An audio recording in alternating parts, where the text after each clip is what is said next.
नमस्कार दोस्तों, मैं मनमीत सिंह आपका इस YouTube चैनल पे स्वागत करता हूँ। आज हम बात करने वाले हैं राइट टू एजुकेशन और उससे रिलेटेड कुछ लैंडमार्क जजमेंट्स के बारे में। शुरुआत करेंगे सबसे पहले Champakam Dorairajan versus state of Madras से।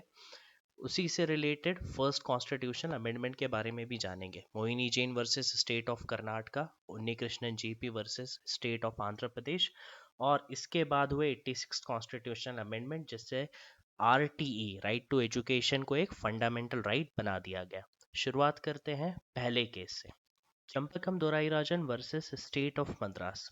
हुआ ये था कि 1950 में स्टेट ऑफ मद्रास ने एक गवर्नमेंट ऑर्डर जारी करा, जिस गवर्नमेंट ऑर्डर के ज़रिए उन्होंने कुछ पर्टिकुलर कम्युनिटीज़ के लिए इंजीनियरिंग और मेडिकल कॉलेजेस में कुछ एडमिशन के लिए सीट्स फिक्स्ड कर दी या सीट्स रिजर्व्ड कर दी थी। इस गवर्नमेंट ऑर्डर को कम्युनल गवर्नमेंट ऑर्डर कहते हुए श्रीमती चंपकम दोराईराजन ने कोर्ट केस फाइल किया था। इस कोर्ट केस के तहत उनका ये कहना था कि ये जो गवर्नमेंट ऑर्डर है ये हमारे फंडामेंटल राइट्स का वायलेशन करता है। अब ये फंडामेंटल राइट्स का वायलेशन कैसे करता है और फंडामेंटल राइट्स का वायलेशन होने पे आप सुप्रीम कोर्ट कैसे जा सकते हैं, इन सब चीज़ों के बारे में जानते हैं। अगर कभी भी फंडामेंटल राइट्स का वायलेशन होता है तो आर्टिकल 32 के तहत आप सीधे सुप्रीम कोर्ट को अप्रोच कर सकते हैं, क्योंकि संविधान जो है वो हमें मूल अधिकार देता है, मूल अधिकार की गारंटी देता है, और साथ ही गारंटी दी है तो उसका गारंटर बनाया किसको है, तो सुप्रीम कोर्ट को बनाया है। इसका मतलब जब भी आपके फंडामेंटल राइट्स पर कोई आँच आती है तो उसकी रक्षा कौन करेगा, उसकी रक्षा सुप्रीम कोर्ट करेगा। ठीक है, तो आगे इसके बारे में बात करते हुए सबसे पहले ये जान लेते हैं कि क्या कॉन्फ्लिक्ट आए थे इस केस में। बात करते हैं अगर फंडामेंटल राइट्स की, तो ये आता है पार्ट 3 ऑफ द कॉन्स्टिट्यूशन में, आर्टिकल 14 से लेके आर्टिकल 32 तक। वहीं बात करें अगर डीपीएसपीस की, जिसको हम बोलते हैं directive principle of state policies, इसका मतलब क्या होता है, ये कुछ डायरेक्टिव से या ऐसे प्रिंसिपल्स है जिसे स्टेट को फॉलो करना चाहिए, जिससे वो एक वेलफेयर स्टेट बना सके और जनता खुश रह सके, हेल्थी रह सके, और उनके प्रॉफिट की बातें या उनका प्रॉफिट यहाँ से निकल के बाहर आ सके, ऐसे लॉज बनाने के प्रिंसिपल्स दिए जाते हैं इसके अंदर। ठीक है, बात करें तो ये आता है पार्ट 4 ऑफ द कॉन्स्टिट्यूशन में और आर्टिकल 36 से लेकर आर्टिकल 51 में। ठीक है, फंडामेंटल राइट्स जो है वो आर्टिकल 32 के तहत सीधे कोर्ट में एनफोर्सेबल है। ठीक है, these are enforceable in court में। वैसे ही अगर बात करें डीपीएसपीस की, तो आर्टिकल 37 ये कहता है कि डीपीएसपीस का पालन राज्य को तो करना ही चाहिए, पर इसके वायलेशन में या इसको लेकर आप कभी भी कोर्ट में नहीं जा सकते। इसका मतलब सीधा यही है कि आर्टिकल 37 कहता है कि जो डीपीएसपीज हैं वो कोर्ट में एनफोर्सेबल नहीं है, पर जो प्रिंसिपल्स लेड डाउन किए गए हैं वो गवर्नेंस के लिए काफ़ी ज़रूरी हैं और वो फॉलो करना चाहिए लॉस बनाने के लिए।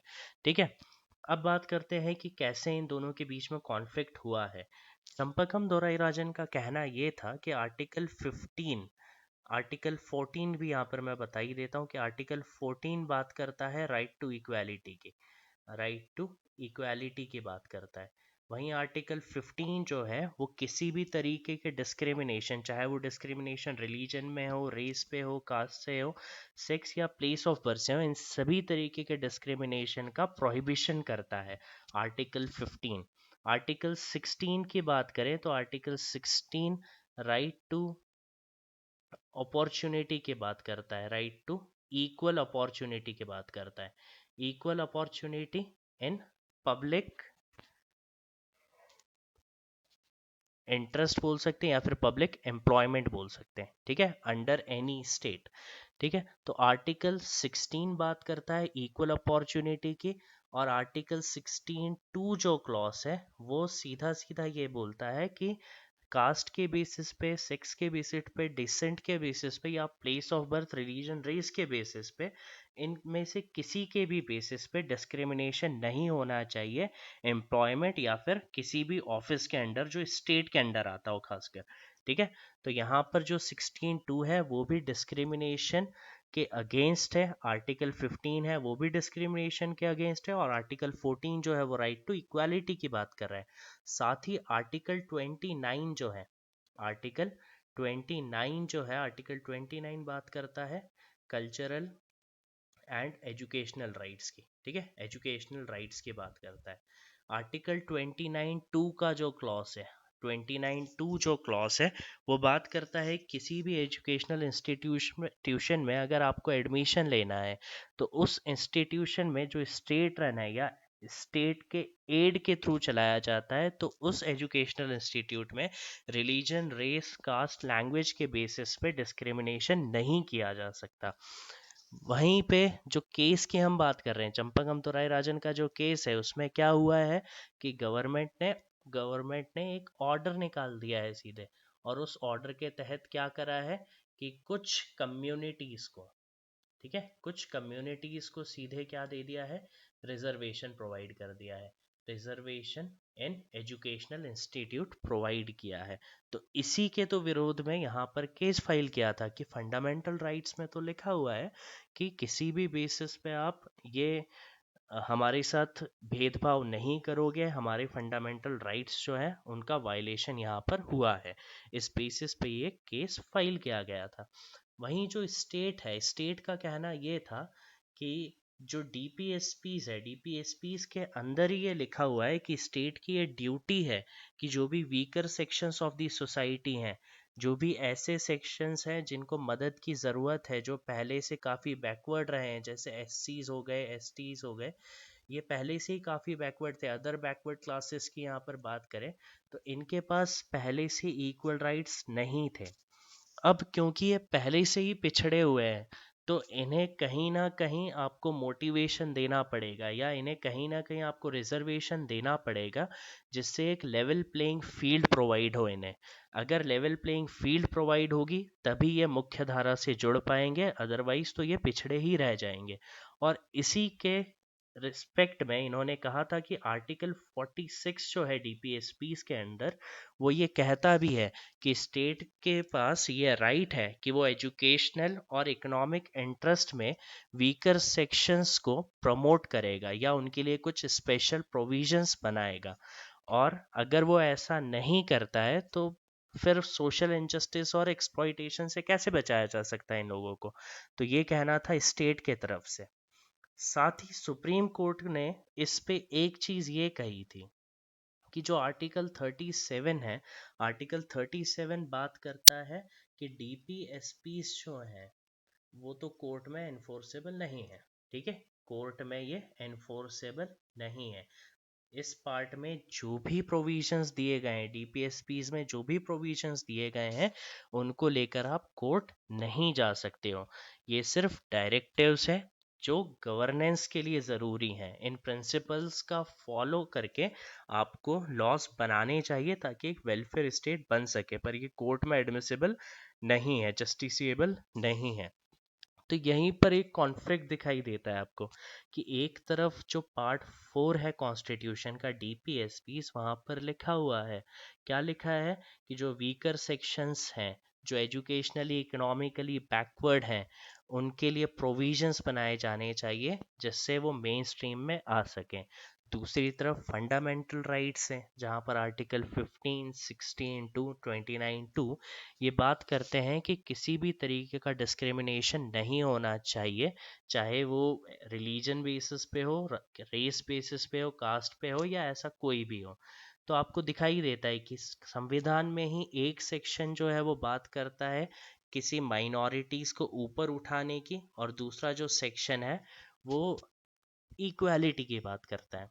तो यहाँ पर ये कॉन्फ्लिक्ट हुआ, जिस कॉन्फ्लिक्ट के तहत सुप्रीम कोर्ट ने यह माना कि क्योंकि संविधान में लिखा हुआ है कि फंडामेंटल राइट्स तो सर्वोपरि हैं, फंडामेंटल राइट्स जो हैं उनको भगवान का दर्जा दिया गया है एक तरीके से, कि कुछ भी हो जाए फंडामेंटल राइट्स वायलेट नहीं होना चाहिए। अगर किसी के भी फंडामेंटल राइट्स वायलेट होते हैं तो वो जिम्मेदारी है सुप्रीम कोर्ट की कि वो उन्हें संरक्षित करे या लोगों को उन्हें अच्छे से गारंटी करके प्रोवाइड करवाएं। इसीलिए सुप्रीम कोर्ट ने यहाँ पर फैसला सुनाया कि जो फंडामेंटल राइट्स है, हम मान लें भले ही कि आप जो कानून ला रहे हो वो किसी को अपलिफ्ट करने के लिए हैं, पर क्योंकि यहाँ पर फंडामेंटल राइट्स का वायलेशन हो रहा है इसलिए ये जो कानून है ये गलत है। कानून गलत और इलीगल करार दे दिया गया था। एक और बात मैं आपको बता देता हूँ कि यहाँ पर जो फंडामेंटल राइट्स है उन्हें बड़ा बताया गया किससे, डीपीएसपी से। ठीक है, क्योंकि फंडामेंटल राइट्स तो कोर्ट में एडमिसिबल है, इन्फोर्सेबल है, पर डीपीएसपी कोर्ट में इन्फोर्सेबल नहीं है। इसका मतलब अगर फंडामेंटल राइट्स का वायलेशन हो रहा है तो सुप्रीम कोर्ट इसे वैलिड मानेगा, पर डीपीएसपी में कुछ लिखा हुआ है उसको आप कोर्ट में लेके जा नहीं सकते हो, तो वो तो वैलिड पॉइंट बचा नहीं है आपके पास। इसीलिए आर्टिकल 13(2) जो है, आर्टिकल 13 का क्लॉज 2 जो है वो ये बात कहता है कि अगर कोई भी लॉ या एक्ट ऐसा बनाया जाता है जो किसी के फंडामेंटल राइट्स को वायलेट करता है तो वो एक्ट उस हद तक इनवैलिड हो जाएगा जहाँ तक वो इन राइट्स को वायलेट करता है। मान लीजिए कि कोई एक्ट बनाया गया जिसमें 3 प्रोविजंस थे। पहले 2 जो प्रोविजंस थे वो फंडामेंटल राइट को वायलेट करते हैं, पर जो तीसरा प्रोविजन है वो फंडामेंटल राइट को वायलेट नहीं करता है। इसीलिए इन 2 प्रोविजंस को तो सरकार null and void, supreme court null and void करार दे देगी, पर ये जो तीसरा एक सेक्शन बचा हुआ है जो फंडामेंटल राइट के आड़े नहीं आता है इसको वैलिड करार दिया जाएगा। इसी चीज़ को हम लोग कहते हैं प्रिंसिपल ऑफ सेवरेबिलिटी। ठीक है, मतलब जहाँ तक आपका कानून सीवियर है फंडामेंटल राइट्स के लिए उतना उतना कानून नल एंड वॉइड कहलाएगा, और जो बचा हुआ सेक्शन है वो वैलिड कहलाया जाएगा। तो इसीलिए आर्टिकल 13(2) का यूज़ करते हुए इस गवर्नमेंट ऑर्डर को नल एंड वॉइड करार दिया गया था। आगे बढ़ते हैं। अब आते हैं हम लोग फर्स्ट कॉन्स्टिट्यूशनल अमेंडमेंट 1951 के बारे में बात करते हैं। यहाँ पर सबसे पहले तो बता दूं आपको कि जो सरकार थी इस समय, बात करते हैं हम सेंट्रल गवर्नमेंट की, वो किसकी सरकार थी तो आपको पता होगा। यहाँ पे जो सरकार थी वो नेहरू जी की सरकार थी। ठीक है, अब ये दिखाई देने लगा था कहीं ना कहीं कि कॉन्फ्लिक्ट्स आ रहे हैं किन दो चीज़ों के बीच में, फंडामेंटल राइट्स और डीपीएसपीस के बीच में। अब क्योंकि जब आज़ादी की लड़ाई लड़ी गई थी तो सबको ये कहा गया था कि आज़ादी के बाद सभी को इक्वल राइट्स दिए जाएंगे। जो वीकर सेक्शंस है सोसाइटी के, ठीक है, जो वीकर सेक्शंस हैं उन्हें ये कहा गया था कि आप अभी हमारा साथ दो आज़ादी की लड़ाई में, जब आज़ादी मिल जाएगी तो आपकी भी आज़ादी होगी। और वीकर सेक्शंस के लिए आज़ादी क्या थी कि उन्हें समान अधिकार मिले, उन्हें कहीं ना कहीं ऐसे प्रोविजंस प्रोवाइड किए जाएं जिससे वो भी मुख्य धारा से जुड़ सकें। अब जब स्टेट ये कोशिश कर रहा था प्रोवाइड करने की तो सुप्रीम कोर्ट ने एक तरफ ये कह दिया कि फंडामेंटल राइट्स का वायलेशन हो रहा है। भले ही वो किसी के भी फंडामेंटल राइट्स है, पर अगर फंडामेंटल राइट्स का वायलेशन होता है तो उस एक्ट को तो, उस लॉ को तो इनवैलिड या नल एंड वॉइड ही किया जाएगा। अब ये बात क्योंकि समझ में आ गई थी सरकार को तो उन्होंने बोला कि कुछ बीच का रास्ता निकालना पड़ेगा जिससे हम वीकर सेक्शंस को रिजर्वेशन प्रोवाइड भी कर दें, उनको अपलिफ्टमेंट का एक रास्ता भी खोल दें, और साथ ही में जो दूसरे लोग हैं वो इसको लेकर सुप्रीम कोर्ट में जा ना पाए। ठीक है, क्योंकि अगर सुप्रीम कोर्ट में गए फंडामेंटल राइट्स को लेके तो जाहिर सी बात है कि जजमेंट तो पहले ही सुना दिया गया है कि भाई ये नल एंड वॉइड कहलाएगा आर्टिकल 32 के अंदर, 13(2) के अंदर।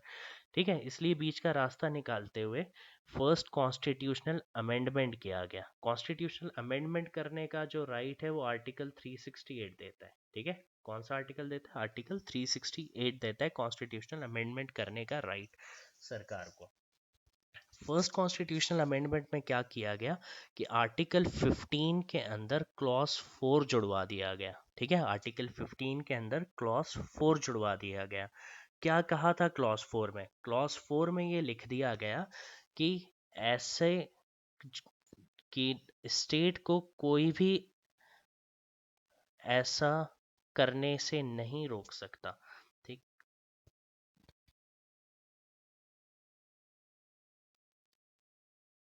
ठीक है, यहाँ पर कह दिया गया था कि आर्टिकल 29(2) क्लॉज में, क्योंकि लिखा हुआ था कि एजुकेशनल और कल्चरल राइट्स में, कि एजुकेशनल इंस्टीट्यूट्स में अगर एडमिशन चाहिए तो किसी भी तरीके का डिस्क्रिमिनेशन नहीं होना चाहिए। तो आर्टिकल 15 के 4 क्लॉज में यह लिख दिया गया कि इस क्लॉज के तहत 29(2) में लिखी गई कोई भी चीज़ सरकार को ये स्पेशल प्रोविज़न करने से नहीं रोकेगी जो एजुकेशनली बैकवर्ड और सोशली बैकवर्ड लोग हैं, जो खासकर एससीज एसटीज जो हैं, उनके लिए सरकार कोई भी प्रोविज़न बना सकती है। और आर्टिकल 29 क्लॉज 2 ये करने से बिल्कुल नहीं रोकेगा। ठीक है, अब फंडामेंटल राइट्स में ही ये लिखवा दिया गया कि कोई भी चीज़ नए प्रोविजंस बनाने से या स्पेशल प्रोविजंस बनाने से सरकार को नहीं रोक सकती। ठीक है, अब यहीं पर एक क्लॉज ये ऐड कर दिया गया। अब ज़रा सोचिए कि पहले ये बोल के सुप्रीम कोर्ट जाते थे कि हमारा फंडामेंटल राइट्स का वायलेशन हो रहा है। अब सरकार ने यहाँ पर फंडामेंटल राइट्स में ही ये लिखवा दिया कि स्पेशल प्रोविजन बनाने से कोई भी आर्टिकल हमें नहीं रोकता, कोई भी आर्टिकल इसके आड़े नहीं आएगा अगर उन्हें कोई स्पेशल ट्रीटमेंट दिया जाता है तो। ठीक है, साथ ही एक और इम्पॉर्टेंट यहाँ पर चीज़ हुई थी कि 9th स्केड्यूल जोड़ दिया गया था। इसके पहले 8 स्केड्यूल्स हुआ करते थे, 9th स्केड्यूल और जोड़ दिया गया जिसके तहत कुछ लैंड रिफॉर्म्स की बात करी थी और ये कहा था कि जो भी लॉ 9th स्केड्यूल के अंदर डाल दिया जाएगा उसका जुडिशियल रिव्यू नहीं होगा। ठीक है, अब क्योंकि यहाँ पर लैंड रिफॉर्म्स के बारे में बात हुई थी तो इसलिए हम इसके बारे में ज़्यादा अभी नहीं बोलेंगे, इसके लिए अलग से वीडियो में बात करेंगे। फिलहाल जो एजुकेशन पर्पस से किया था वो ये क्लॉज था कि आर्टिकल 15 में क्लॉज 4 ऐड करवा दिया, जिससे फंडामेंटल राइट्स में ये लिखा हुआ मिल जाएगा आपसे कि कोई भी प्रोविज़न अगर बनाया जाता है वो किसी चीज़ का वायलेशन नहीं कर रहा है। ठीक है, आगे चलते हैं। अगला जो केस है वो है Mohini Jain versus state of Karnataka. ये जो वर्डिक्ट आया था ये आया था ईयर 1992 में। इसमें हुआ क्या था, थोड़ा सा बैकग्राउंड इसका जान लेते हैं। कर्नाटका गवर्नमेंट ने क्या किया था 1989 में, वापस से यहाँ पर एक गवर्नमेंट ऑर्डर निकाला गया था, एक नोटिफिकेशन इशू किया गया था, जिसके तहत उन्होंने क्या कहा था कि प्राइवेट और मेडिकल कॉलेजेस जो थे या एजुकेशनल इंस्टीट्यूट्स जो थे उनको कुछ उनके द्वारा जो फीस ली जाने वाली है, ट्यूशन फीस जो थी उसे रेगुलेट करा गया था। ठीक है, अब जो नोटिफिकेशन आया था उसमें 3 तरीके से कैटेगरीज डिवाइड की गई थी। पहली कैटेगरी थी कि कुछ गवर्नमेंट सीट्स थी। ठीक है, प्राइवेट एजुकेशनल इंस्टीट्यूट में भी कुछ गवर्नमेंट सीट्स रिजर्व्ड थी। ये जो गवर्नमेंट सीट्स हुआ करती थी इनके लिए जो ट्यूशन फीस थी वो फिक्स की गई कि 2,000 रुपये से ज़्यादा नहीं ली जाएगी। दूसरे जो सेक्शन इसमें बनाया गया था वो था कि ये जो गवर्नमेंट सीट्स हैं, खैर चलो ये तो किस पे मिल जाएंगी, ये मेरिट बेस पे मिलेंगी। ठीक है, दूसरा जो प्रोविज़न बनाया गया था वो बनाया गया था इस कर्नाटका के डोमिसाइल स्टूडेंट्स के लिए। कर्नाटका के जो डोमिसाइल स्टूडेंट्स हुआ करते थे उनके लिए एक प्रोविज़न बनाया गया कि अगर उन्हें एडमिशन चाहिए तो उनकी जो फीस होगी वो 50,000 रुपये से अधिक नहीं हो सकती। तीसरा एक और प्रोविज़न यहाँ पर सरकार ने दिया था इस नोटिफिकेशन में कि जो अदर स्टेट्स के स्टूडेंट्स होंगे, अदर स्टेट्स के जो बच्चे होंगे, अगर उन्हें एडमिशन चाहिए तो उनकी जो फीस है वो 60,000 रुपये से ज़्यादा नहीं हो सकती। तो इस तरीके के 3 प्रोविज़न दिए गए थे नोटिफिकेशन के अंदर। पहला था गवर्नमेंट सीट्स के लिए 2,000 से ज़्यादा फीस नहीं ले सकते। वैसे ही कर्नाटका डोमिसाइल जो स्टूडेंट्स होंगे वो 25,000 से ज़्यादा फीस नहीं ले सकते। अदर स्टेट्स जो होंगे उनसे 60,000 से ज़्यादा फीस नहीं ले सकते। इन 3 कैटेगरी में डिवाइड किया गया था। अब क्योंकि मोहिनी जैन जो थी वो बिलोंग करती थी मेरठ यूपी से, तो जाहिर सी बात है कि अगर उन्हें एडमिशन चाहिए था इस प्राइवेट मेडिकल कॉलेज में जो कर्नाटका के अंदर आता है, तो वो किस कैटेगरी को बिलोंग करेंगी, वो बिलोंग करेंगी इस थर्ड कैटेगरी को। ठीक है, तो जब वो एडमिशन प्रोसेस के लिए गई तो उन्हें ये कहा गया प्राइवेट इंस्टीट्यूशन के द्वारा कि आपको 1 साल के लिए 60,000 रुपये ट्यूशन फीस चार्ज करेंगे। ठीक है, साथ ही ये भी कहा कि 60,000 रुपये फीस के साथ में आपको जो रिमेनिंग ईयर्स है उसके लिए क्या देनी पड़ेगी, बैंक गारंटी देनी पड़ेगी। ठीक है, उसके लिए क्या देना पड़ेगा, तो बैंक गारंटी देना पड़ेगा। बैंक गारंटी का मतलब यहाँ पर ये है सिर्फ कि आपको एक तरीके से ये सर्टिफाई करना पड़ेगा कि रिमेनिंग ईयर्स के लिए भी आप फीस भरने की कैपेबिलिटी रखते हैं। ठीक है, तो आपको एक तो 60,000 रुपये फीस भी भरनी है 1 साल की, और साथ में रिमेनिंग ईयर्स के लिए बैंक गारंटी भी देनी है। क्योंकि जो मोहिनी जैन थी, उनके जो फादर थे, उनकी इतनी कैपेसिटी नहीं थी कि वो इतनी फीस भर सके। इस वजह से उनका जो एडमिशन था वो इस प्राइवेट मेडिकल कॉलेज में नहीं हो पाया, उनका एडमिशन कैंसिल हो गया था। ठीक है, इतना होने के बाद अब मोहिनी जैन ने वापस से सुप्रीम कोर्ट में इस गवर्नमेंट नोटिफिकेशन के खिलाफ ये कहा कि ये तो फंडामेंटल राइट का वायलेशन करता है। अब वापस से बात वहीं आ जाती है, किस आर्टिकल के तहत गई होंगी वो, तो उन्होंने आर्टिकल 32 का यूज़ करा और वो सुप्रीम कोर्ट में गई किसके खिलाफ, नोटिफिकेशन जो आया था। किसका नोटिफिकेशन था भाई, ये स्टेट ऑफ कर्नाटका ने नोटिफिकेशन जो निकाला था, इसमें 3 सेक्शंस डिवाइड करे थे अलग अलग, उसके खिलाफ इन्होंने ये आवाज़ उठाई सुप्रीम कोर्ट में। ठीक है, इनका ये कहना था कि जो कॉलेज है वो एक तो एक्सॉर्बिटेंट फीस चार्ज कर रहा है, और साथ ही इन्होंने ये भी कहा था कि डोनेशन के तौर पे 4.5 लाख रुपए और मांगे गए थे। इस चीज़ का तो कॉलेज एडमिनिस्ट्रेशन ने साफ मना कर दिया कि ऐसा कोई भी पैसे की बात नहीं हुई थी, 4.5 लाख रुपए की बात नहीं हुई थी। पर हाँ, इस बात का नोटिफिकेशन था कि बिल्कुल 60,000 रुपये फीस है, उसके बिना तो एडमिशन नहीं हो पाएगा। ठीक है, तो इस बेसिस पे अब कर्नाटका गवर्नमेंट का जो नोटिफिकेशन था, उस बेसिस में सुप्रीम कोर्ट के सामने कुछ सवाल खड़े थे। क्या सवाल खड़े थे सुप्रीम कोर्ट के सामने, कि पहला सवाल ये है कि क्या हमारा जो संविधान है, क्या हमारा संविधान राइट टू एजुकेशन गारंटी करता है, क्या ये एक फंडामेंटल राइट है। पहला सवाल था ये। इसके बाद ये कहा गया कि अगर राइट टू एजुकेशन एक फंडामेंटल राइट है, तो क्या कैपिटेशन फीस चार्ज करना इस राइट को वायलेट कर देता है। ठीक है, अगर ये एक फंडामेंटल राइट है तो क्या कैपिटेशन फीस चार्ज करना इसका वायलेशन है। तीसरा, कि अगर आप कैपिटेशन फीस चार्ज कर रहे हो तो आर्टिकल 14 तो बात करता है राइट टू इक्वालिटी की, तो क्या कैपिटेशन फीस चार्ज करना आर्टिकल 14 का वायलेशन है, जो बात करता है राइट टू इक्वालिटी और इक्वल प्रोटेक्शन ऑफ लॉस की। ठीक है, तो ये 3 सवाल थे हमारे सुप्रीम कोर्ट के सामने। जानते हैं कैसे कैसे इन्होंने इस सवाल के जवाब दिए या क्या जजमेंट सुनाया था। सुप्रीम कोर्ट का ये कहना था सबसे पहले कि अगर आप ठीक से प्रियम्बल को पढ़ें, ठीक है, अगर आप ठीक से प्रियम्बल को पढ़ें तो उसमें क्या बात लिखी हुई है, उसमें लिखा हुआ है सोशल जस्टिस के बारे में, इकोनॉमिक जस्टिस के बारे में, पॉलिटिकल जस्टिस के बारे में। साथ ही वहाँ पर बात की गई है ह्यूमन डिग्निटी की।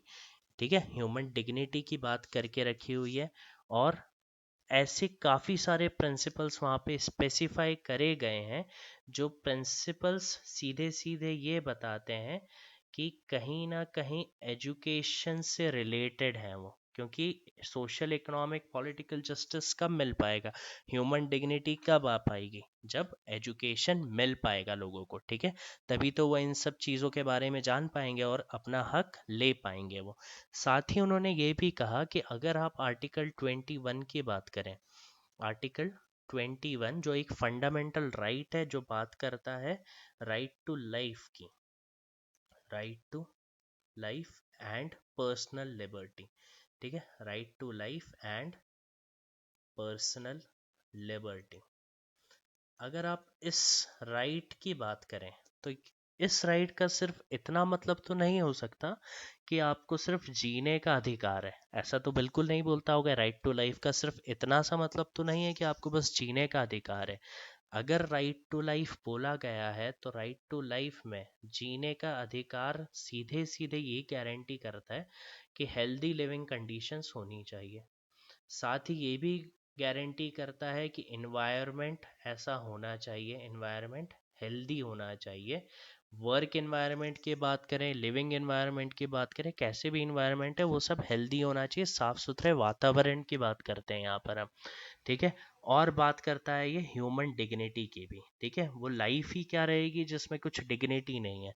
तो राइट टू लाइफ से डायरेक्टली ही ये सामने निकल के आता है कि ये ह्यूमन डिग्निटी की भी बात कर रहा है।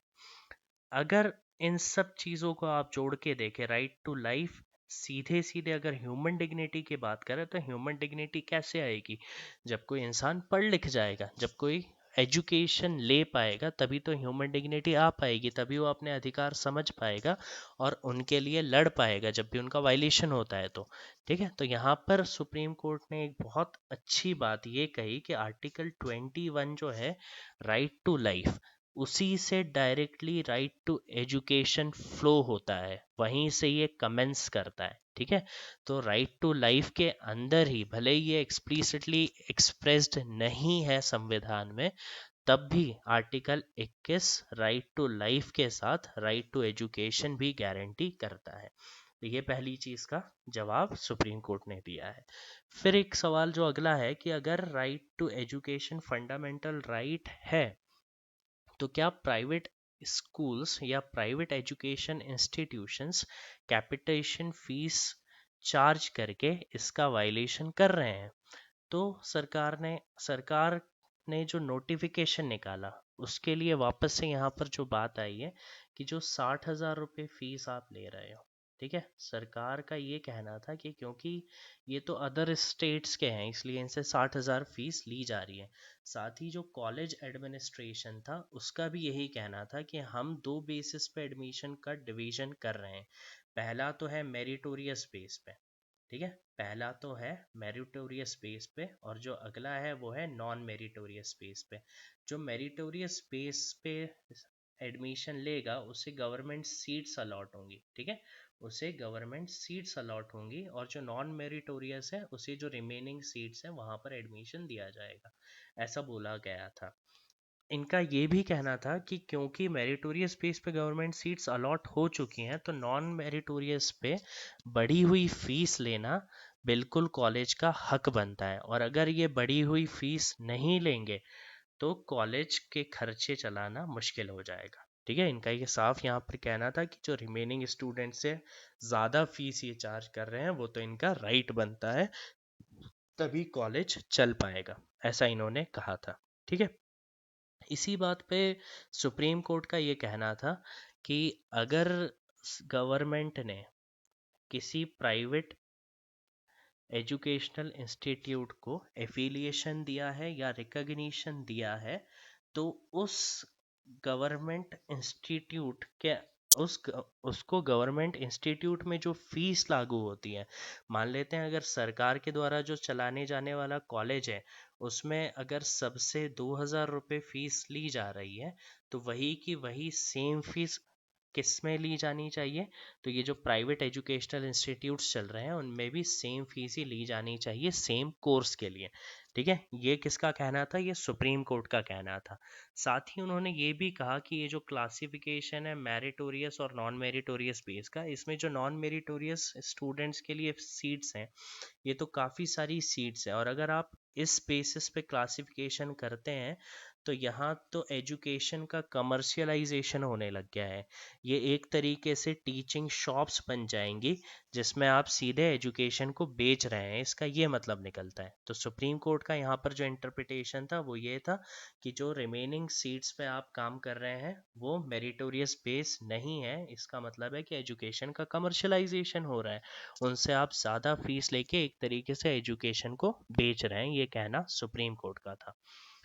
साथ ही जो तीसरा था, यहाँ पर कहा गया है कि वेदर चार्जिंग कैपिटेशन फ़ी, तीसरा जो सवाल है उसमें कहा है कि whether charging capitation fee in educational institutes violates article 14, जो गारंटी करता है इक्वल प्रोटेक्शन ऑफ लॉस की और बात करता है राइट टू इक्वालिटी की। ठीक है, अब यहाँ पर सुप्रीम कोर्ट का वापस से यही कहना हुआ कि आर्टिकल 14 क्योंकि राइट टू इक्वालिटी की बात कर रहा है, और आप एक तरफ बोल रहे हैं कि यहाँ पर जो स्टूडेंट्स है किसी से 25,000 रुपये फ़ीस ली जा रही है, किसी से 2,000 रुपये फ़ीस ली जा रही है, और किसी से 60,000 रुपये फ़ीस ली जा रही है। तो राइट टू इक्वालिटी तो सीधे सीधे यही कहता है कि सबको बराबर का हक मिलेगा। अगर सबको बराबर का हक मिलेगा तो यहाँ पर जो फीस डिसाइड हुई है, वो जो डिस्क्रिमिनेशन हुआ है, वहाँ तो इक्वालिटी बिल्कुल दिखाई नहीं दे रही है, साफ साफ डिस्क्रिमिनेशन ही दिखाई दे रहा है। तो ये भी एक चीज़ कहना था सुप्रीम कोर्ट का। साथ ही उन्होंने सुप्रीम कोर्ट ने आर्टिकल 41 के लिए भी एक बात बोली कि आर्टिकल 41 जो है उसके उसमें ये साफ लिखा हुआ है, ये जो आर्टिकल आता है ये बता दूं वापस से, ये डीपीएसपीज में ही आ रहा है, ठीक है, directive principle of state policies में आ रहा है आर्टिकल 41। आर्टिकल 41 सीधे सीधे स्टेट को ये ऑब्लिगेशन देता है कि अगर स्टेट की इकोनॉमिक कैपेसिटी और डेवलपमेंट में अगर इतनी कैपेसिटी है, इकोनॉमिक कैपेसिटी अगर स्टेट की इतनी है कि वो इफ़ेक्टिव प्रोविजंस कर सके एजुकेशन के लिए, या अनएम्प्लॉयमेंट के केस में पब्लिक असिस्टेंस प्रोवाइड कर सके, तो ये स्टेट की ड्यूटी बनती है कि वो ऐसा करें। साथ ही आर्टिकल 45 की बात भी यहाँ पर की गई थी कि आर्टिकल 45 में भी लिखा हुआ है कि स्टेट का ऑब्लिगेशन है कि वो 6 से 14 साल के बच्चों को free and compulsory education provide करेगा, ठीक है। आर्टिकल 45 की भी बात करी गई, आर्टिकल 46 की भी बात करी गई, ठीक है। पर मेन यहाँ पर जो बात की गई थी वो किसकी करी गई थी, आर्टिकल 41 की, जिस आर्टिकल के तहत ये साफ साफ लिखा हुआ है कि स्टेट अपनी इकोनॉमिक कैपेसिटी के विद इन इन सब पे एजुकेशन में या पब्लिक असिस्टेंस प्रोवाइड करेगा अनएम्प्लॉयमेंट के केस में, ठीक है। तो यहाँ पर आर्टिकल 41 भी ये बात कह रहा है, आर्टिकल 14 भी कह रहा है कि राइट टू इक्वालिटी होनी चाहिए। इसी तौर पे सुप्रीम कोर्ट ने गवर्नमेंट के नोटिफिकेशन को इलीगल बताया, वापस से आर्टिकल 13(2) के तहत, ठीक है। कौन से आर्टिकल के तहत, आर्टिकल 13(2) के तहत illegal and null and void बताया, क्योंकि यहाँ पर वायलेशन हो रहा था किसका, आर्टिकल 14 का वायलेशन हो रहा था, इसीलिए इसको बोला कि ये नल एंड वॉइड कहलाएगा। साथ ही ये भी कहा सुप्रीम कोर्ट में कि भले ही आप यहाँ पर जो फीस एग्जॉर्बिटेंट फीस जो आप ले रहे हैं, एग्जॉर्बिटेंट फीस मतलब बहुत ही ज़्यादा फीस आप यहाँ पर चार्ज कर रहे हैं, ठीक है। अगर आप इतनी फीस चार्ज करके इसको नाम दे देते हैं ट्यूशन फीस का, ठीक है, इसको आप नाम दे दे रहे हैं ट्यूशन फीस का, 60,000 रुपये है तो आप बोल रहे हैं ये ट्यूशन फीस है। तो सुप्रीम कोर्ट का ये मानना था कि आप उसे कुछ भी नाम दे के, आप जो भी तरीके से फीस का नाम लेके बोलेंगे उसका मतलब सीधे सीधे यही रहेगा कि वो कैपिटेशन फीस है। इतनी ज़्यादा फीस जो आप अलग अलग लेवल्स पे ले रहे हैं उसको एक तरीके से कैपिटेशन फीस ही माना जाएगा। और 1984 में कर्नाटका गवर्नमेंट ने ही प्रोहिबिशन ऑन कैपिटेशन फीस करके एक कानून बनाया था, ठीक है। 1984 में कर्नाटका गवर्नमेंट ने एक एक्ट पास करा था जिसके तहत कैपिटेशन फीस का प्रोहिबिशन किया गया था। तो यहाँ पर तो साफ साफ कैपिटेशन फीस आप ले रहे हैं, ऐसा सुप्रीम कोर्ट का कहना था। इस वजह से भी इस नोटिफिकेशन को गलत कहा गया और इसको इनवैलिड बताया गया। यहाँ पर सुप्रीम कोर्ट का एक कहना ये भी था, लास्ट में जो मेन पॉइंट ये था कि कितनी फीस चार्ज करनी चाहिए, तो उसके बेसिस पे ये कहा गया है बिल्कुल कि जितनी गवर्नमेंट कॉलेजेस में फीस लागू हो रही है वही की वही फीस के अनुसार ही जो प्राइवेट एजुकेशनल इंस्टीट्यूट्स है उनको भी काम करना चाहिए, ठीक है। तो यहाँ पर पहली बार राइट टू एजुकेशन जो था उसको एक फंडामेंटल राइट के तौर पर बात की गई थी, ठीक है। आगे बढ़ते हैं, अगला जो केस है हमारा Unni Krishnan JP versus state of Andhra Pradesh, 1993 में इसका वर्डिक्ट आया था।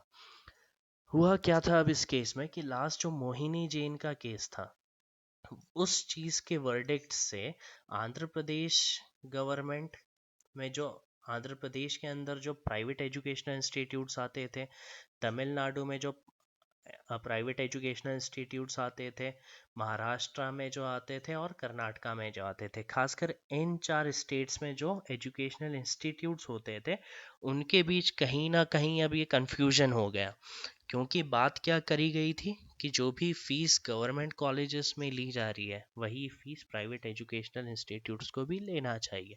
ये सुप्रीम कोर्ट का पिछले केस में जजमेंट था, और एक्सॉर्बिटेंट फीस को सुप्रीम कोर्ट ने कैपिटेशन फीस का नाम दिया था। तो यहाँ पर आके प्राइवेट एजुकेशन इंस्टीट्यूट्स ने सुप्रीम कोर्ट में ये पिटीशन फाइल करी कि साहब जो पिछले केस में आपने जो जजमेंट सुनाया है उसमें थोड़ी सी क्लैरिटी कम है। ठीक है, क्या क्या क्लैरिटी कम है, क्या क्या चैलेंजेस है, उसके बारे में हम लोग बात करते हैं। सबसे पहले जो सवाल उठा वो ये था कि whether the constitution of India guarantees the right to education as a fundamental right. पहला सवाल यही उठ गया कि क्या संविधान एजुकेशन का जो राइट है, ठीक है, शिक्षा का जो अधिकार है, वो एक मूल अधिकार गारंटी भी करता है संविधान या नहीं करता है। ठीक है, दूसरा जो सवाल उठा था वो था whether a citizen has a fundamental right to education for a medical engineering और अदर प्रोफेशनल डिग्री। ठीक है, वापस से सवाल यही उठ गया कि अगर राइट टू एजुकेशन है, संविधान राइट टू एजुकेशन गारंटी भी करता है, तो क्या ये गारंटी मेडिकल इंजीनियरिंग और अदर प्रोफेशनल डिग्रीज पे भी लागू होती है, या फिर सिर्फ स्कूल एजुकेशन के लिए है, या फिर स्कूल एजुकेशन में भी कहाँ तक है वो पूरा स्पेसिफाई ठीक से नहीं हुआ है। अगला सवाल था आर्टिकल 19(1)(g के ऊपर। आर्टिकल 19(1)(g जो है, आर्टिकल 19 का क्लॉज 1 उसका सब क्लॉज जी, इसमें ये लिखा हुआ है कि कोई भी व्यक्ति अपनी मर्जी से कोई भी बिजनेस या वेंचर कर सकता है। ठीक है, कोई भी बिजनेस ओपन कर सकता है या कोई भी प्रोफेशन चूज कर सकता है, इस चीज़ की आज़ादी दी गई है। ठीक है, तो यहाँ पर ये कहा गया कि क्योंकि पिछले वाले मोहिनी जैन के जजमेंट में आपने ये कह दिया था कि ये तो टीचिंग शॉप्स जैसा काम कर रहा है, ये कमर्शियलाइजेशन हो गया एजुकेशन का, ये पूरा का पूरा प्रॉफिट बेस पे चल रहा है। तो क्या आर्टिकल 19(1)(g जो बात करता है कि सबको कोई भी बिजनेस या प्रोफेशन चूज करने का हक है, तो क्या उसमें एजुकेशनल इंस्टीट्यूशन ओपन करना भी एक बिजनेस ही है? क्या इस बात की गारंटी संविधान हमें देता है? क्या ये एक फंडामेंटल राइट है? ये तीसरा सवाल उठा है हमारे सामने। चौथा सवाल उठा does recognition by the state. यहाँ पर एक और बहुत ज़्यादा इंपॉर्टेंट सवाल ये है कि अगर स्टेट एफिलिएशन मिल जाता है या किसी यूनिवर्सिटी से एफिलिएशन मिल जाता है, स्टेट रिकॉग्निशन मिल जाता है किसी प्राइवेट एजुकेशनल इंस्टीट्यूट को, तो क्या वो एक सरकार की एजेंसी जैसा काम करता है? क्या उसकी भी यही रिस्पॉन्सिबिलिटी बन जाती है कि वो संविधान के मूल्यों का पालन करे और संविधान के मूल्यों के पालन के लिए ही अपने एजुकेशनल इंस्टीट्यूट का यूज़ करें? ठीक है, कि क्योंकि सरकार के जो इंस्टीट्यूट होते हैं उनकी यही एजुकेशनल इंस्टीट्यूट की यही एक बाध्यता रहती है कि उन्हें कहीं ना कहीं कॉन्स्टिट्यूशन का सम्मान करना है और उसमें दिए गए जो प्रिंसिपल्स हैं उनको फॉलो करते हुए ही काम करना है। तो क्या अगर सरकार से आपको रिकॉग्निशन मिल गया है या किसी यूनिवर्सिटी से, स्टेट यूनिवर्सिटी से आपको एफिलिएशन मिल गया है, तो क्या इसका ये मतलब हो गया है कि प्राइवेट एजुकेशनल इंस्टीट्यूट भी बाध्य हो जाते हैं एक तरीके से सरकार की ड्यूटी निभाने के लिए?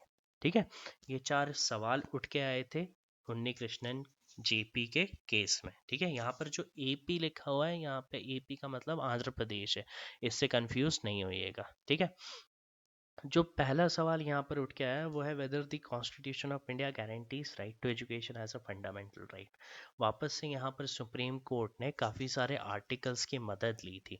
आर्टिकल्स की मदद लेते हुए उन्होंने ये कहा कि भाई, क्योंकि भले ही हम मान लेते हैं, क्या मान लिया जाए कि आर्टिकल 45 जो है, ठीक है, आर्टिकल 45 जो है हमारा, उसमें लिखा हुआ है that state shall endeavour to provide within a period of 10 years from the commencement of this constitution for free and compulsory education to all until they complete the age of 14 years। तो article 45 सीधे सीधे state पे ये obligation दे रहा है, state का ये obligation है कि वो 6 से 14 साल के बच्चों को मुफ्त और कंपलसरी एजुकेशन प्रोवाइड करेगा। साथ ही एक बहुत इम्पॉर्टेंट चीज़ यहाँ पर जो दिखाई देती है वो ये 10 ईयर्स है। ठीक है, किसी भी आर्टिकल में डीपीएसपी के ये बिल्कुल नहीं लिखा हुआ है, टाइम पीरियड की बात बिल्कुल नहीं की गई है। सिर्फ आर्टिकल 45 में ये बात की गई थी कि स्टेट की रिस्पॉन्सिबिलिटी है कि जब ये संविधान कमेंस कर रहा है, मतलब 1950 में, और खासकर अगर डेट भी लिख दूँ तो 26 जनवरी 1950 को हमारा संविधान कमेंस करा था। तो उसके 10 साल के अंदर सरकार को प्रोविजंस बनाने थे जिससे फ्री और कंपलसरी एजुकेशन प्रोवाइड हो सके, किसको, 6 से 14 साल के बच्चों को। अब सरकार के ये ऑब्लिगेशन से सुप्रीम कोर्ट ने ये निर्णय लिया या फिर ये जजमेंट एक तरीके से दिया कि क्योंकि ये जो आज जो ये केस चल रहा है वो केस चल रहा है 1993 में। 1993 में ये केस चल रहा है और ये जो ऑब्लिगेशन स्टेट को दिया गया था ये दिया गया था 1950 में।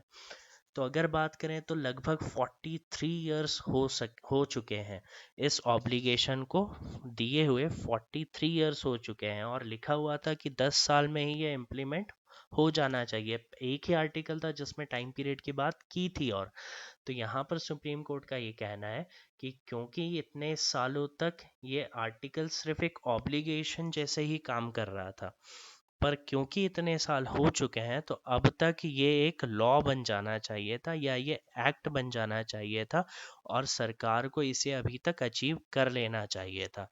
तो इस आर्टिकल को हम बिल्कुल एक लॉ के तरीके से आप देख सकते हैं, क्योंकि इसमें बात करी गई थी टाइम पीरियड की, 10 साल के टाइम पीरियड की बात की गई थी। उस 10 पीरियड के साल में ही ये ऑब्लिगेशन पूरा हो जाना चाहिए था। इसीलिए ये आर्टिकल जो है ये बिल्कुल अब एक फंडामेंटल राइट के तरीके से देखा जा सकता है। सुप्रीम कोर्ट ने यहाँ पर एक चीज़ और कही थी कि पहले जो केस हुआ करते थे आज़ादी के जस्ट बाद, जैसे जो केस हुए थे 1950 1960 तक या 1970 तक भी जो केस हुए थे, उनमें कहीं ना कहीं ये कहा जाता था कि जो फंडामेंटल राइट्स हैं वो हमेशा सुपीरियर रहेंगे, किससे, डीपीएसपीस के कंपैरिजन में। ठीक है, पर जैसे जैसे टाइम आगे बढ़ रहा है तो सुप्रीम कोर्ट ने ये कहा कि टाइम के साथ जो सुप्रीम कोर्ट है उसका परसेप्शन भी धीरे धीरे चेंज हो रहा है। ठीक है, परसेप्शन, जैसे केशवानंद भारती केस हुआ था 1973 में, उसका जजमेंट आया था, तो वहाँ पर ये कहा गया था, क्या कहा गया था कि प्रियम्बल एक पार्ट है कॉन्स्टिट्यूशन का, और यहाँ पे ये भी कहा गया कि कहीं ना कहीं अगर आपको इंटरप्रिटेशन करना है फंडामेंटल राइट्स का, तो फंडामेंटल राइट्स का सही इंटरप्रिटेशन तभी हो सकता है जब आप फंडामेंटल राइट्स के साथ में प्रियम्बल को और डीपीएसपी में लिखे गए प्रोविजंस को भी साथ में ही पढ़ें। ठीक है, अगर आपको प्रियम्बल के बारे में सही से नॉलेज है, डीपीएसपीस के बारे में सही से नॉलेज है, तभी आप फंडामेंटल राइट का भी सही इंटरप्रिटेशन निकाल सकते हैं। ठीक है, तो यहाँ पर एक बात ये भी बहुत इंपॉर्टेंट कही गई है।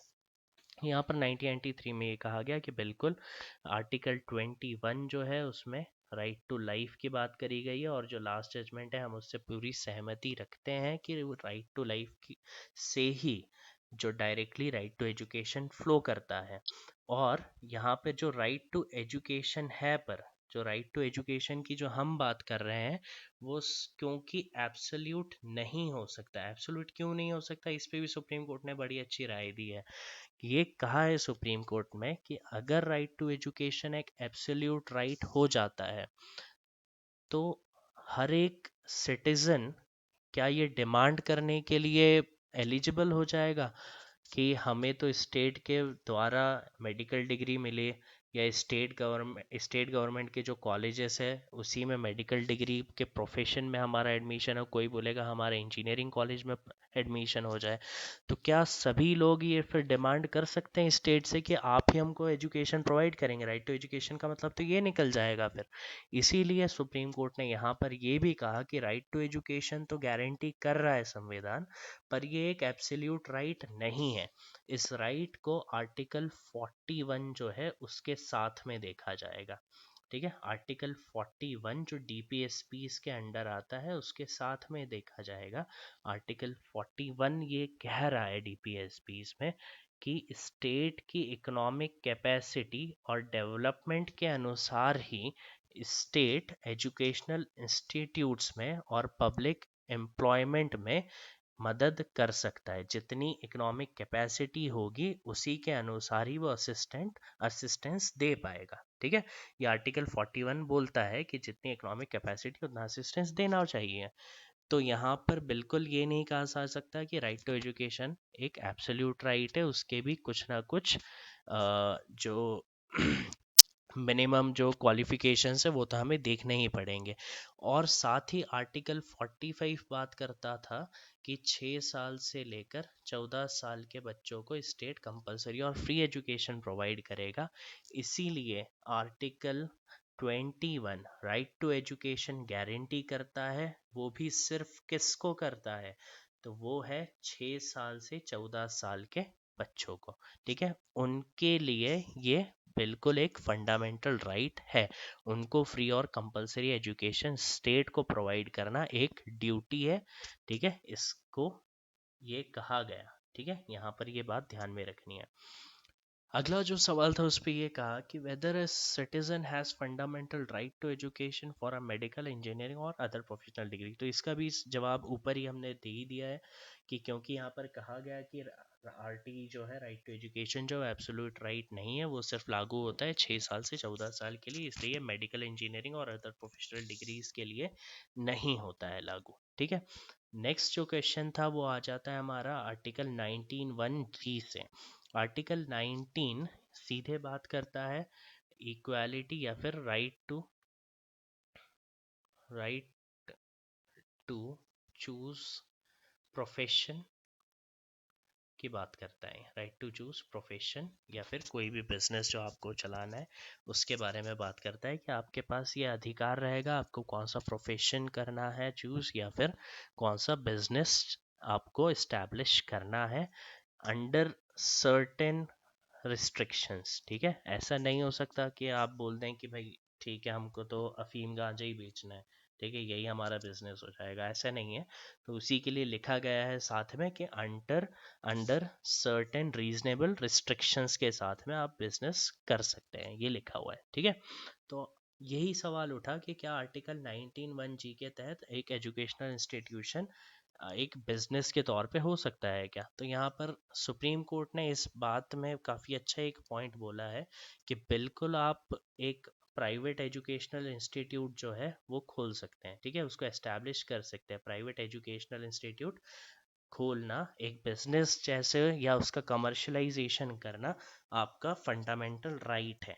इसके लिए सुप्रीम कोर्ट ने ये कहा कि आर्टिकल 30 जो है, ठीक है वापस से वहीं आ गए हम, आर्टिकल 30 जो है वो बात करता है right of minorities to establish and administer educational institutions. ठीक है, अब क्योंकि आर्टिकल 30 माइनॉरिटीज को ये राइट दे रहा है कि वो अपने एजुकेशनल इंस्टीट्यूट एस्टैब्लिश भी कर सकते हैं और एडमिनिस्टर भी कर सकते हैं, तो जाहिर सी बात ये है कि अलग से यहाँ माइनॉरिटीज़ जो लिखा है वो लिखा ही इसलिए है कि अगर माइनॉरिटीज़ को ये राइट दिया गया है एक्सप्लिसिटली, मतलब बाकी के जो लोग हैं उनके पास तो ये राइट ऑलरेडी है। समझना इस बात को, काफ़ी गहरी बात हो जाती है कि आर्टिकल 30 जो बात कर रहा है वो बोल रहा है right of minorities to establish and administer educational institutions. अगर माइनॉरिटीज़ के पास ये राइट है या ये एक्सप्लिसिटली फंडामेंटल राइट में लिखा गया है कि माइनॉरिटीज़ को ये हक हम देंगे, इसका मतलब मेजॉरिटी के पास तो ये हक ऑलरेडी है। इसका मतलब प्राइवेट एजुकेशनल इंस्टीट्यूट आप एक बिजनेस वेंचर जैसे बिल्कुल इस्टेब्लिश कर सकते हैं, ये बात यहाँ पर कही गई।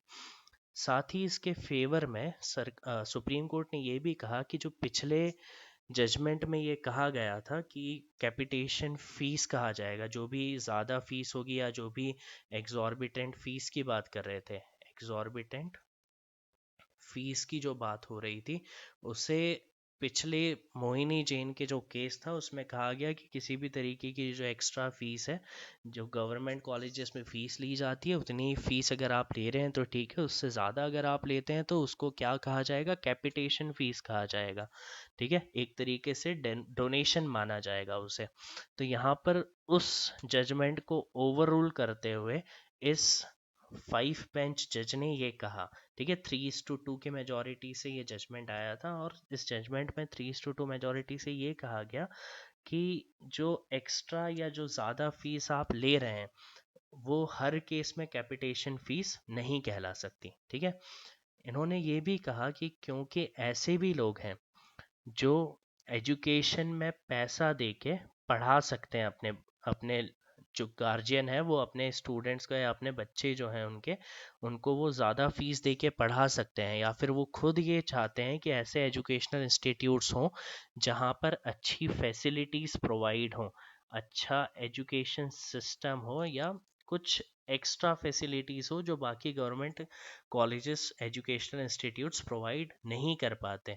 तो अगर ऐसे एजुकेशनल इंस्टीट्यूट्स आप बनाते हैं या ऐसे इस्टेब्लिश करते हैं तो आप बिल्कुल भी गलत नहीं कर रहे हैं ज़्यादा फीस लेके, क्योंकि अगर आपको अच्छी फैसिलिटी देनी है, अच्छा एजुकेशन को आपको फैलाना है, ठीक है, उसका कहीं ना कहीं आप आगे चल के ग्रोथ देखना चाहते हैं, अगर कोई भी बिजनेस वेंचर करेगा तो जाहिर सी बात है वो उसमें ग्रोथ देखेगा, कहीं ना कहीं वो अपना प्रॉफिट देखेगा। तो यही कहा कि जो भी एजुकेशनल इंस्टीट्यूट अगर प्रॉफिट बेस पे खुल रहे हैं तो वो भी कोई गलत बात नहीं है। ठीक है, क्योंकि अगर प्रॉफिट बेस पे वो खुलेंगे तभी वो अच्छा काम कर पाएंगे। ठीक है, तभी वो ऐसी फैसिलिटीज़ प्रोवाइड कर पाएंगे। बिना प्रॉफिट मोटिव के कोई भी एजुकेशनल इंस्टीट्यूशन कब तक चल पाएगा, ये इनका कहना था।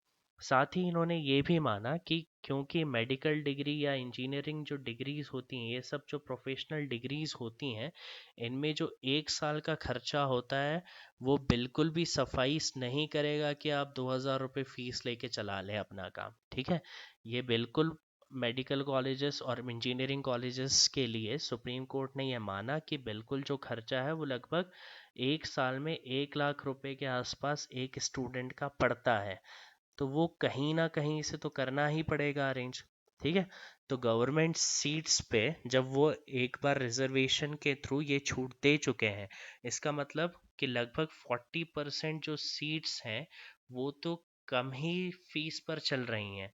मतलब जो बची हुई सीट्स हैं वहीं से कहीं ना कहीं कुछ जुगाड़ करके इन्हें अपना जो बिजनेस वेंचर है उसको चालू रखना है।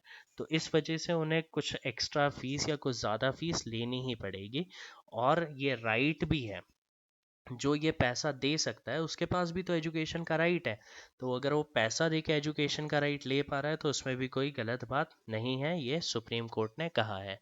साथ ही सुप्रीम कोर्ट का ये भी कहना था कि अगर आप कम फीस में ये लेंगे तो ज़्यादा दिन तक ये एजुकेशनल इंस्टीट्यूट काम नहीं कर पाएंगे, और अल्टीमेटली इनके पास बंद करने के अलावा और कोई रास्ता नहीं बचेगा। तो इस चीज़ के बारे में हम लोगों ने बात करी अभी कि 19(1) जो है वो बिल्कुल यहाँ पर पिछले जजमेंट को ओवर रूल करते हुए यहाँ पर ये कहा गया कि हर फीस कैपिटेशन फीस नहीं कहलाएगी, क्योंकि काफ़ी सारी ज़रूरतें रहती है जो पूरी तभी हो पाएगी, ग्रोथ तभी हो पाएगी जब फीस चार्ज की जाए। साथ ही ये भी कहा गया कि क्योंकि ऐसा तो हो नहीं सकता कि आप एक प्राइवेट एजुकेशनल इंस्टीट्यूट खोल लें और आपको ना तो सरकार की मदद मिल रही है, ना स्टेट गवर्नमेंट आपकी मदद कर रहा है, ना सेंट्रल गवर्नमेंट आपकी मदद कर रहा है, और तब भी आप कम फीस लेके अपना खर्चा चला लें, वो भी एक तरीके से पॉसिबल नहीं है। इसलिए ये इनका राइट बनता है कि फीस लें, पर एक सीलिंग फीस यहाँ पर डिसाइड करना भी ज़रूरी है, ये भी कहा था। ठीक है, फीस सीलिंग होनी चाहिए, कुछ सेक्शंस के थ्रू कुछ फीस सीलिंग होनी चाहिए, जो सरकार इसमें दखल दे के ये देखे कि क्या फैसिलिटीज़ और कैसा इंफ्रास्ट्रक्चर यहाँ प्रोवाइड किया जा रहा है, उसके बेसिस पे कुछ फीस सीलिंग होनी चाहिए जिससे ज़्यादा फीस ये चार्ज नहीं कर पाए। ठीक है, आखिरी जो सवाल आता है वो आता है डज रिकॉग्निशन बाय स्टेट। ठीक है, अब यहाँ पर यही है कि अगर आप स्टेट रिकॉग्नाइज्ड कॉलेज है आपका, या फिर यूनिवर्सिटी एफिलिएशन आपके एजुकेशनल इंस्टीट्यूट को मिल गया है, तो क्या आप भी बाध्य हो जाते हैं सरकार की ड्यूटी करने के लिए? ठीक है, क्योंकि सरकार का तो काम ही यही है कि वो वेलफेयर करे। ठीक है, क्योंकि सरकार के पास जो टैक्सेस के थ्रू पैसा आता है उसके ज़रिए वो कम पैसों में ये एजुकेशनल इंस्टीट्यूट्स चला सकते हैं। पर अगर सिर्फ आपको एफिलिएशन और रिकग्निशन दिया जा रहा है प्राइवेट एजुकेशनल इंस्टीट्यूट को, बस अगर गवर्नमेंट का रिकग्निशन मिल जाएगा या एफिलिएशन मिल जाएगा, तो क्या इससे उनके खर्चे चल जाएंगे? जाहिर सी बातें नहीं चल पाएंगे। इसीलिए ये एक और जजमेंट के तौर पे कहा गया कि जब तक सरकार प्राइवेट एजुकेशनल इंस्टीट्यूट को एड प्रोवाइड नहीं करती है, ठीक है, मतलब किसी तौर की फाइनेंशियल एड प्रोवाइड नहीं करती है, तब तक तब तक ये बिल्कुल भी सही नहीं होगा कि वो भी गवर्नमेंट द्वारा चार्ज की गई फीस को ही अपने इंस्टीट्यूशन में भी लागू करें। ठीक है, अगर एड प्रोवाइड करती है सरकार, मदद करती है, तो सरकार बीच में ये रेगुलेट फीस को कर सकती है। अदरवाइज ये प्राइवेट एजुकेशनल इंस्टीट्यूट की ऑटोनॉमसिटी पे बात आ जाती है। उनके पास ये राइट्स हैं कि वो अपने एजुकेशनल इंस्टीट्यूट खुद रन कर सके और उस हिसाब से देख सके कि फीस कितनी रखनी है। उम्मीद करता हूँ ये भी आपको समझ में आ गया होगा। तो आगे बढ़ते हैं इस केस के जजमेंट से। अगला जो बात है वो है 86 कॉन्स्टिट्यूशनल अमेंडमेंट एक्ट 2002 की। यहाँ पर अब एक जो कॉन्स्टिट्यूशनल अमेंडमेंट एक्ट की ये आया है, इससे मैं आपको बता दूं कि लास्ट जो केस हमने पढ़ा वो कौन सा केस था, उन्नी कृष्णन जेपी, उसका जो जजमेंट आया वो आया 1993 में। तो लगभग 8-9 साल यहाँ पर सरकार को लग गए, क्योंकि पिछले केस में सुप्रीम कोर्ट ने ये कहा है। क्या कहा था भाई सुप्रीम कोर्ट ने? ये साफ साफ सुप्रीम कोर्ट ने कहा था कि आर्टिकल 21 के तहत राइट टू एजुकेशन जो हो जाता है वो क्या है? राइट टू एजुकेशन भी एक तरीके का मूल अधिकार है, एक फंडामेंटल राइट है। तो अगर ये फंडामेंटल राइट है और इन्होंने कहा है कि 10 साल में ही, क्योंकि आर्टिकल 45 के तहत तो 10 साल का ही ऑब्लिगेशन दिया गया था यहाँ पर। ठीक है, आर्टिकल 45 में ये टाइम ड्यूरेशन दिया गया था कि 10 साल के भीतर ही आपको ये काम करना है, 6 से 14 साल के बच्चों को फ्री एजुकेशन और कंपलसरी एजुकेशन प्रोवाइड करनी है। तो अब ये एक लॉ के तरह से ट्रीट होना चाहिए। इसीलिए इसके बाद सरकारों ने इस पे काम करना स्टार्ट करा और 2002 में जाके 86 कॉन्स्टिट्यूशनल अमेंडमेंट के तहत एक नया आर्टिकल आर्टिकल 21 ए जोड़ दिया गया हमारे फंडामेंटल राइट्स में। ठीक है, आर्टिकल 21 राइट टू लाइफ की बात करता है, उसी में आर्टिकल 21 ए क्लॉज जोड़ दिया गया जो बात करता था राइट टू एजुकेशन की। राइट टू एजुकेशन में क्या लिखा गया है और यहाँ पर भी कि the state shall provide free and compulsory education to children of the age 6 to 14 years. ठीक है, यहाँ पर ही वही बात कर दी जो आर्टिकल 45 में पहले लिखा हुआ था, जो स्टेट का ऑब्लिगेशन था उसे एक राइट बेस्ड ट्रीटमेंट यहाँ पर दे दिया गया। ठीक है, क्योंकि जैसे ही कोई चीज़ आपका मूल अधिकार बन जाती है, मूल अधिकार जैसे ही वो बन जाएगा तो उसके ऊपर आपकी अथॉरिटी बढ़ जाएगी। अथॉरिटी बढ़ जाएगी मतलब आप सीधे सुप्रीम कोर्ट को अप्रोच कर पाएंगे अगर ये वायलेट होते हैं तो। ठीक है, जब तक ये डीपीएसपीज में था, आर्टिकल 45 में जब तक ये था, तब तक डीपीएसपीज तो इन्फोर्सेबल नहीं है। इसीलिए इसे एक फंडामेंटल राइट की तरह यहाँ पर लिख दिया गया, इसको एक नया फंडामेंटल राइट जोड़ दिया गया था। ठीक है, अगला आर्टिकल जो 45 था, अब आर्टिकल 45 जो था उसी को तो आपने 21 ए में लिख दिया, तो आर्टिकल 45 को भी अब थोड़ा सा चेंज कर दिया कि रिडंडेंसी ना आए, और क्योंकि फंडामेंटल राइट्स तो ऑलरेडी अब फॉलो हो ही जाएंगे। ठीक है, उसमें अगर लिख दिया है तो ये बात तो लिखी ही गई है संविधान में और अच्छे से अब ये लागू हो जाएगी। इसलिए आर्टिकल 45 को थोड़ा सा चेंज करके ये कहा गया कि अब स्टेट शुड एंडेवर, स्टेट को इस तरफ कार्यरत रहना है कि वो 6 वर्ष तक के सभी बच्चों को चाइल्डहुड केयर और एजुकेशन प्रोवाइड कर सके। क्या लिख दिया गया अब आर्टिकल 45 में कि ये स्टेट की रिस्पॉन्सिबिलिटी है, स्टेट को इस तरफ कार्यरत रहना चाहिए कि वो 6 साल के सभी बच्चों को अर्ली चाइल्डहुड केयर और एजुकेशन प्रोवाइड कर सके। ठीक है, ये नया आर्टिकल 45 अब बना दिया गया। साथ ही एक अमेंडमेंट और किया गया, क्या किया गया, तो क्लॉज के जोड़ दिया गया। ठीक है, क्लॉज के जोड़ दिया गया किसमें, फंडामेंटल ड्यूटीज में। ठीक है, फंडामेंटल ड्यूटीज में। अब बात करते हैं फंडामेंटल ड्यूटीज कहाँ पर आती हैं, तो फंडामेंटल ड्यूटीज आती हैं आर्टिकल 51A में। ठीक है, आर्टिकल 51A के तहत फंडामेंटल ड्यूटीज लिखी गई हैं। पहले जो फंडामेंटल ड्यूटीज होती थी वो 10 हुआ करती थी, अब इसमें के और जोड़ दी गई। ठीक है, क्लॉज के और जोड़ दिया गया, जिसके तहत ये गार्डियन या फिर पेरेंट्स की रिस्पॉन्सिबिलिटी बताया गया कि आपकी ये रिस्पॉन्सिबिलिटी बनती है कि आप अपने वार्ड को या अपने चाइल्ड को 6 से 14 साल तक की एजुकेशन प्रोवाइड करने में सहायता करें। ठीक है, क्योंकि ये एक फंडामेंटल राइट भी है, तो यहाँ पर एक ड्यूटी बन जाती है पेरेंट्स की कि इस राइट का फ़ायदा उठाएं और अपने वार्ड या अपने चाइल्ड को 6 से 14 साल तक फ्री और कंपलसरी एजुकेशन का जो प्रावधान है उसे लेने में मदद करें। ठीक है, तो ये ड्यूटी के तरह यहाँ पर ऐड कर दिया गया। ठीक है, तो यहाँ पर एक राइट बेस्ड सिस्टम भी बन गया और एक यहाँ पर पेरेंट्स और गार्डियन के एक ड्यूटी भी यहाँ पर बता दी गई। ठीक है, इस वजह से जैसे ये लागू हुआ, जैसे ही 2002 में राइट टू एजुकेशन हमारा फंडामेंटल राइट बना, तो काफ़ी ऐसे मासूम बच्चे थे जिनको अब शिक्षा का अधिकार, मूल अधिकार मिल गया। ठीक है, आगे बात करेंगे किसी अगले वीडियो में, हम लोग जानेंगे आरटी एक्ट के बारे में भी जो 2009 में आया था। ठीक है, ऐसे करते करते हम काफ़ी और अलग अलग इन चीज़ों पे चर्चा करते हुए आगे की बात करेंगे। ठीक है, धन्यवाद। अगर आपको ये वीडियो पसंद आया हो तो आप इसे प्लीज़ लाइक और सब्सक्राइब करें, और आपके जो भी डाउट्स या कुछ भी और आपको जानना हो तो आप लोग कमेंट भी करें। ठीक है, धन्यवाद।